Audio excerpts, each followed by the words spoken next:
My boyfriend is obsessed with his dead wife and is throwing a birthday party for her. I've been dating Tony, a 38-year-old widower with 3 kids for almost a year. I sensed Tony was still very attached to his late wife Laura and our relationship took a backseat. It became clear after 6 months but bit my tongue. When Laura's birthday arrived, I decided to speak up.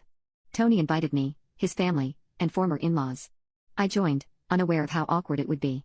The house was filled with Laura's favorite things, purple decor, her beloved food, snacks and music. An empty chair at the head of the table held a large photo of Laura, making it feel like she was still with us. After dinner, they all gathered around the table to share fond memories of Laura. It went on as each person praised her.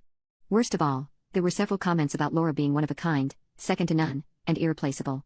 They all sang happy birthday to Laura as they gathered around the cake. Then, they went outside to release balloons, sending their birthday wishes to her in heaven. I felt humiliated and small, left and cried all night. All I could think about was how much I cared for Tony and how much love he held for another woman. It stung knowing he'd never loved me as intensely. The next morning, Tony called, saying the party was great and he was glad I could make it. But his words made me feel like just another guest, not the woman he was in a relationship with. He invited me for dinner after work. I agreed but realized it was time to discuss him moving on from Laura and focusing on our relationship.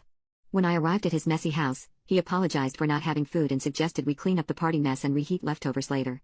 Inwardly, I was fuming. Once again, I was getting someone's leftovers and I was sick to death of it. I seethed silently as I cleaned up. Finally, when I sat with Tony, he hardly helped, leaving me to do most of the cleaning.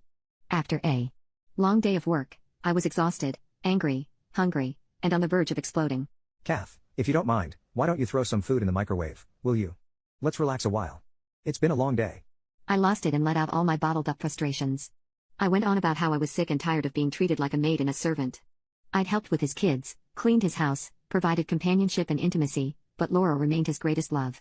F that ridiculous party. Dead people don't have birthdays. I screamed. Tony stared at me in disbelief and lashed out. How can you be so self-centered? You're making this all about you.